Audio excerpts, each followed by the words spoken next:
Olá, meus queridos ouvintes, bem-vindos de volta à nossa jornada pelo universo de Édipo Rei, aqui do nosso podcast Odisseia Filosófica. Você já se perguntou por que coisas ruins acontecem com pessoas boas? Essa pergunta é velha como o mundo, aliás, é tão velha quanto Édipo, ou mais velha ainda. E é exatamente disso que vamos falar um pouquinho hoje, no nosso 11º episódio da série sobre Édipo Rei. Vamos mergulhar nas águas profundas das ciências da religião para entender como a tragédia de Sófocles dialoga com as grandes questões espirituais da humanidade. Porque, veja bem, Édipo Rei não é apenas literatura. É teologia dramatizada, é ciências da religião em forma de arte.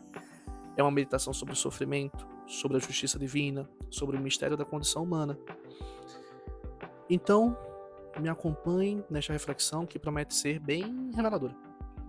A propósito, peço perdão porque ficamos uma semana sem episódio. Estava numa semana com muitas provas e eu acabei não deixando um episódio no gatilho, um episódio gravado antecipadamente, para que se eu precisasse eu já poderia colocá-lo lá, né, em caso de imprevisto. E aí acabamos ficando sem episódio, mas hoje voltamos ao nosso ritmo de sempre. Bom, vamos começar com uma pergunta que incomoda a humanidade há milênios. Os deuses são justos? Imaginem comigo a seguinte situação. E isso é muito atual. Você conhece alguém que é uma pessoa decente, trabalha honestamente, cuida da família, não faz mal a ninguém. E de repente, do nada, perde emprego, fica doente, sofre alguma tragédia familiar. A primeira reação é sempre: mas por quê? O que é que essa pessoa fez para merecer isso? Essa é a questão central do que os teólogos chamam de teodiceia. Uma palavra bonita que vem do grego e significa justificação de Deus. É a tentativa de conciliar a existência de um Deus bom e justo com a realidade do sofrimento e do mal no mundo. E olha que interessante, Édipo é exatamente isso, um homem bom sofrendo injustamente. Ele não sabia que estava matando o pai, ele não sabia que estava casando com a mãe. As suas intenções eram sempre nobres: fugir do destino terrível que o oráculo havia profetizado, salvar Tebas da peste, descobrir a verdade sobre o assassinato de Laio para salvar a cidade. Então, onde está a justiça divina nisso? Os gregos antigos tinham uma visão muito particular sobre isso. Para eles, os deuses não eram necessariamente justos no sentido moral que entendemos hoje. Eles eram, como eu posso explicar, eram como forças da natureza, poderosos, imprevisíveis, mas não necessariamente maliciosos porque querem ser maliciosos. É como um furacão. Ele não é bom nem ruim, ele simplesmente é.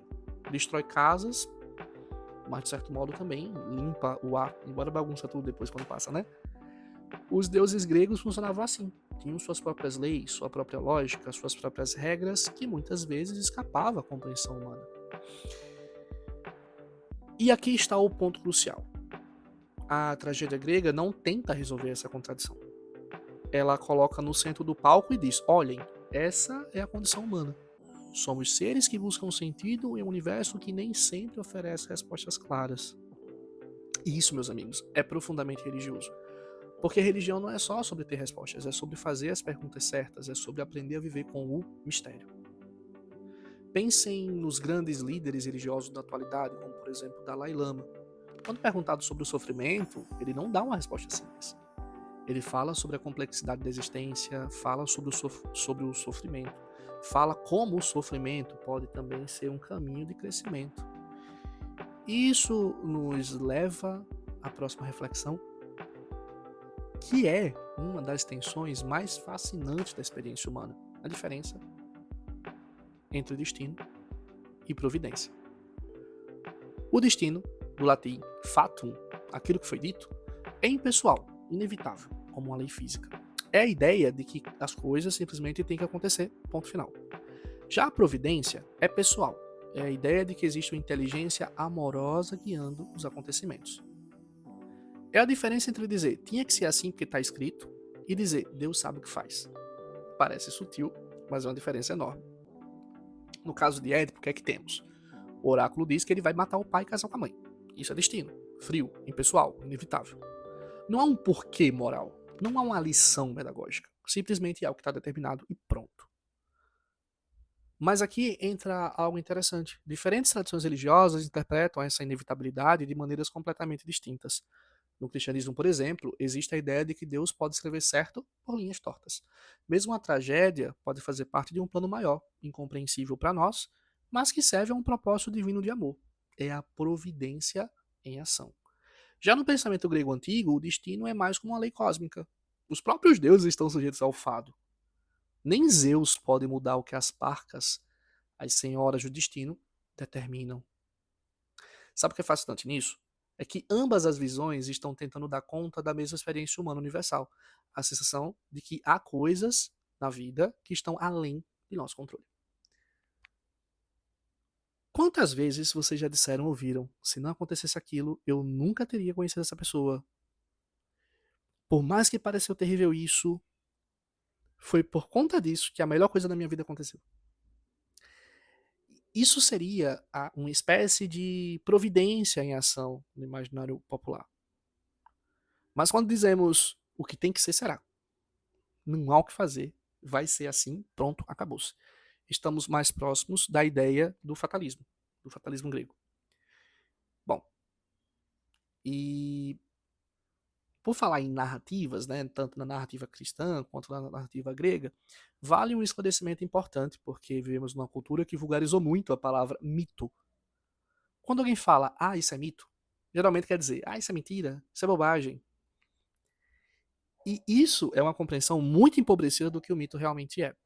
O mito, na sua origem grega, mitos, significa palavra, narrativa. E mais que isso, é uma narrativa que carrega verdades profundas sobre a experiência humana. É como se fosse a diferença entre duas maneiras de falar sobre a chuva. Eu posso dizer, a precipitação ocorre quando o vapor de água condensado nas nuvens se torna pesado demais. A gente pode dizer que isso é uma verdade científica, ainda que não seja exatamente isso que aconteça. Ou eu posso dizer, o céu está chorando. Isso é uma verdade poética, uma verdade analógica. Ou podemos dizer, uma versão mítica. Qual das duas explica melhor como você se sente quando chove numa tarde triste? O mito de Édipo não é uma reportagem jornalística de algo que aconteceu na cidade de Tebas há 2500 anos. É uma narrativa arquetípica que captura verdades universais sobre a condição humana, a busca por identidade, o peso das gerações passadas, a inevitabilidade de certas descobertas sobre nós mesmos. E a gente utiliza muito a linguagem simbólica na nossa vida. Foi amor à primeira vista, ela é minha alma gêmea, ele é meu anjo da guarda, isso foi um divisor de águas na minha vida. Ninguém tá mentindo quando fala assim, porque ninguém tá falando de modo literal. Essa linguagem simbólica é utilizada para dar conta de experiências que a linguagem literal não consegue abarcar completamente. E a linguagem mítica é além dessa linguagem simbólica, porque tem funções atreladas a essa linguagem mítica, como funções explicativas. Pelo mito, se explica coisas para aquela realidade. E é exatamente isso que Sófocles está fazendo com Édipo. Ele está nos contando a verdade sobre como é ser humano, uma verdade tão profunda que só pode dizer, né, só pode ser dita através de símbolos, de uma narrativa mítica. E é essa verdade mítica que nos leva a perceber padrões que se repetem através das culturas e dos séculos, porque nessa linguagem se ancora diversos tipos de conhecimentos. E uma das coisas mais impressionantes que vemos nessas estruturas em várias religiões do mundo inteiro são as histórias que se encontram em uma espécie de ciclo de culpa e expiação. É um padrão que funciona mais ou menos assim. Há uma transgressão, às vezes consciente, às vezes não. Essa transgressão gera algum tipo de consequência, sofrimento, desordem, poluição espiritual. E então é preciso algum tipo de reparação, de purificação, para restaurar o equilíbrio que foi rompido. É como quando você briga com alguém que ama. Mesmo que se a briga foi por um mal entendido, fica aquele clima pesado no ar, né? E só volta ao normal quando há algum tipo de reconciliação, um período de desculpas, um gesto de carinho, uma conversa franca. No caso de Édipo, vejam como isso funciona. Há uma transgressão ancestral, os crimes da família dele. Isso gera uma poluição espiritual em Tebas, podemos dizer assim, né? Tanto a esfinge quanto a peste poderiam ser essa poluição espiritual, que só pode ser resolvida através da revelação da verdade e do banimento do culpado, que seria a expiação da própria família. Mas aqui está o que é fascinante. Édipo é ao mesmo tempo culpado e purificador. Ele é o fármacos, uma palavra grega que pode significar tanto veneno quanto remédio, inclusive, né? O que diferencia um remédio de ser veneno ou a cura de uma doença é a dose. O Édipo funciona da mesma forma. Ele é tanto a causa da doença quanto também a cura aqui, né? Isso ecoa em várias tradições religiosas. No cristianismo, por exemplo, Cristo é ao mesmo tempo sacrifício e sacerdote. No hinduísmo, Shiva é ao mesmo tempo destruidor e renovador. E na vida pessoal, quantas vezes não descobrimos que aquilo que nos machuca pode também nos curar? Que a crise que nos derruba pode ser também o que nos faz renascer mais fortes. Os antropólogos perceberam que todas as culturas têm rituais de purificação, de expiação. Podem ser muito diferentes na forma, confissão, sacrifícios, jejum, peregrinação, mas a estrutura é a mesma: reconhecer a falha, assumir a responsabilidade, fazer a reparação, restaurar a harmonia. E vejam que interessante, na tragédia grega, essa purificação não acontece só para os personagens da peça, na história, mas também com a plateia. Porque, lembra que a gente falou da catarse para Aristóteles? O público vive o processo de purgação emocional pela catarse. É como se o teatro fosse um ritual coletivo de cura. E não é exatamente isso que as cerimônias religiosas também fazem. Então, a gente tem uma purificação que pode acontecer tanto numa ritualização, quanto mesmo também através da arte. E vamos ver algumas histórias que têm relação com esse ciclo de culpa, né, expiação e arrependimento. Primeiro, vocês conhecem a história de Jó na Bíblia, né? Jó era um homem íntegro, temente a Deus, próspero, com a família feliz. E de repente, numa espécie de aposta entre Deus e Satanás, ele perde tudo: filhos, riquezas, saúde. E aí vem os amigos dele para consolá-lo, dizendo que ele deve ter feito algo errado, que Deus é justo e não pune pessoas inocentes. Mas Jó insiste: eu não fiz nada de errado, por que eu estou sofrendo? Agora veja as semelhanças com Édipo. Ambos são líderes respeitados, ambos sofrem tragédias inexplicáveis, ambos são confrontados por outras pessoas que tentam encontrar uma explicação moral para o sofrimento. Mas há uma diferença crucial aqui na história de Jó. Jó dialoga diretamente com Deus, questiona, reclama, exige respostas e obtém, inclusive, essas respostas. Já Édipo dialoga com os deuses através de oráculos e sinais indiretos. A resposta que Deus dá a Jó é fascinante. Onde você estava quando eu criava o universo? Você compreende os mistérios da criação? É uma resposta que não explica o sofrimento, mas relativiza a capacidade humana de compreender os propósitos divinos. Tudo é feito com um propósito. Édipo recebe uma resposta de modo dramático, porque a descoberta de que da sua busca racional pelo culpado leva a uma verdade que era insuportável, tá? E pelo menos aqui no Édipo Rei, o Édipo acaba cego e sai da cidade, embora a história continua, tá? E em Jó, no final da história, no mesmo livro, né, ele recupera. Se bem que esse recupera a família, né, e tudo mais, não é exatamente a mesma coisa, né? Não é como se eu pudesse substituir um filho que faleceu por um novo filho, como se fosse substitutivo, né, também. Mas, sim, ele tem uma prosperidade novamente depois. Já no Oriente, podemos olhar como o hinduísmo e o budismo entendem essa questão do sofrimento. O conceito de karma, que literalmente significa ação em sânscrito, oferece uma perspectiva completamente diferente. Segundo essa visão, todo sofrimento é consequência de ações passadas, seja nessa vida ou mesmo em vidas anteriores. É como a terceira lei de Newton aplicada ao mundo moral. Para toda ação, há uma reação de força igual e oposta. Só que aqui estamos falando de ações morais e suas consequências espirituais. Se aplicássemos essa lógica a Édipo, poderíamos dizer que ele está pagando por algo que fez uma vida passada, ou que está cumprindo um papel necessário para o equilíbrio cósmico. E aqui também vale chamar a atenção para algo interessante, porque no budismo, o karma não é uma punição, mas é algo, de certo modo, educativo, porque o sofrimento pode ser uma oportunidade de aprendizado, de crescimento espiritual. Podemos encerrar esse ciclo de sofrimento, inclusive. É como quando você toca na panela quente. A dor não é uma punição, é um aviso para você não se queimar de novo. Podemos pensar assim. O karma funciona assim. As consequências das nossas ações reparam, sim, o equilíbrio cósmico, mas também nos ensinam a agir melhor. Nessa perspectiva, a tragédia de Édipo seria um processo de aprendizado, doloroso, mas necessário, tanto para ele quanto para todos que testemunham a sua história. E podemos finalizar com uma das doutrinas mais controversas e mal compreendidas do cristianismo, que é o pecado original. Bom, o pecado original não é a ideia de que nascemos culpados por algo que Adão e Eva fizeram. Essa é a interpretação vulgar desse conceito cristão, tá? O pecado original é muito mais sutil. É a ideia de que herdamos uma natureza ferida que dá uma tendência para o mal, uma desarmonia interior que nos predispõe ao erro. É como herdar geneticamente uma predisposição para certas doenças. Você não é culpado por ter essa predisposição, mas ela influencia a sua vida e você vai precisar lidar com ela. Uma conexão que podemos fazer com a história de Édipo é que ele herda uma espécie de maldição familiar. Os crimes de toda a família recaem sobre Édipo. Não por uma questão de justiça individual, mas como parte de uma dinâmica transgeracional. Quantos de nós não carregamos heranças dos nossos pais e avós? Traumas não processados, padrões de comportamento, expectativas, segredos de família.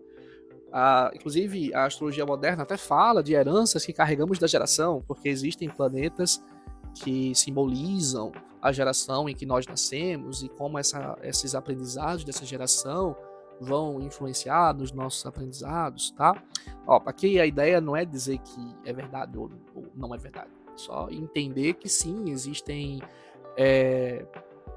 lugares, existem conceitos, existem ideias de que podemos sim trazer, entre aspas, heranças dos nossos pais, dos nossos avós, da nossa geração para a nossa vida. E teremos que lidar com elas.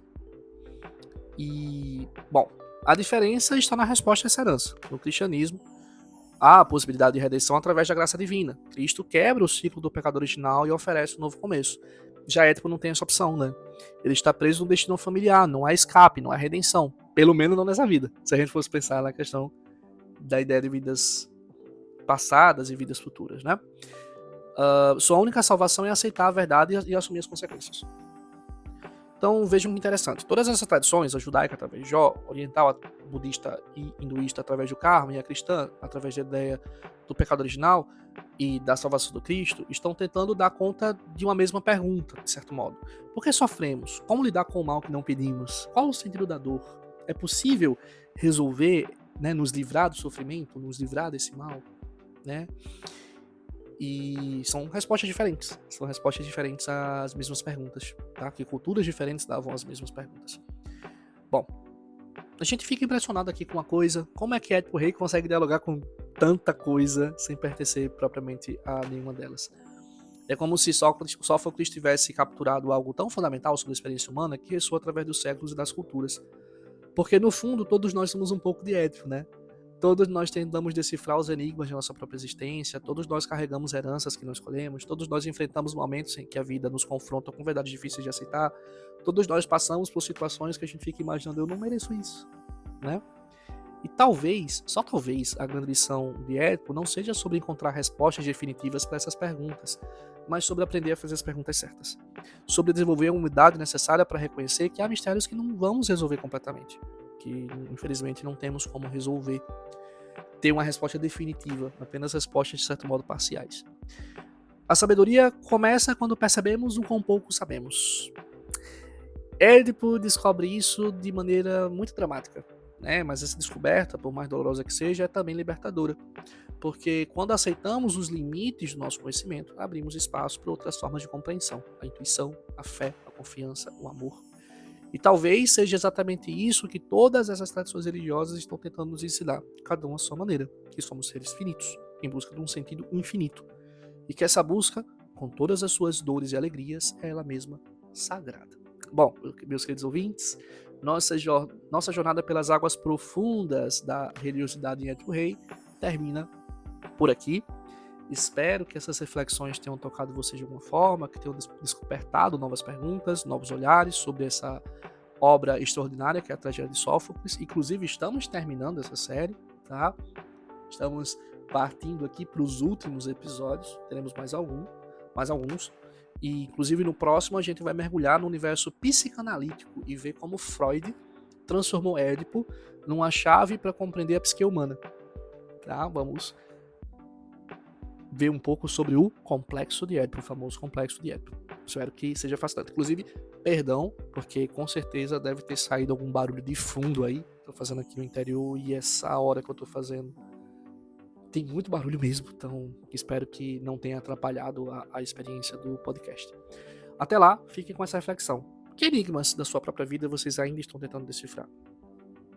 Como as diferentes tradições de sabedoria podem te ajudar nessa jornada?